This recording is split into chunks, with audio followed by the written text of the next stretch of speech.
ಪೂಜ್ಯರ ಪದಪದ್ಮಗಳಿಗೆ ಪುಡಮಟ್ಟು ವೇದಿಕೆಯ ಮೇಲೆ ಇರುವಂತಹ ಎಲ್ಲ ಧರ್ಮದರ್ಶಿಗಳಲ್ಲಿ ಬಹುಸಂಖ್ಯೆಯವರು ಪೂಜ್ಯ ಖಾಬಂದರಿಂದ ಅಭಿನಂದಿಸಲ್ಪಟ್ಟವರು, ವಿಶೇಷವಾಗಿ ಆಶೀರ್ವದಿಸಲ್ಪಟ್ಟಂತಹ ಗಣ್ಯರೆಲ್ಲ ವೇದಿಕೆಯ ಮೇಲ್ಭಾಗದಲ್ಲಿದ್ದಾರೆ.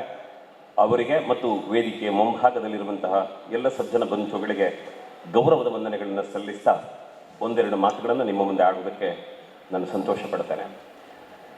ನನ್ನ ಗುರುಗಳಾದಂತಹ ಕೊರಗಿ ವೆಂಕಟೇಶ್ವರ ಉಪಾಧ್ಯಾಯರು ಆವತ್ತು ಒಂದು ಮಾತು ಹೇಳಿದರು.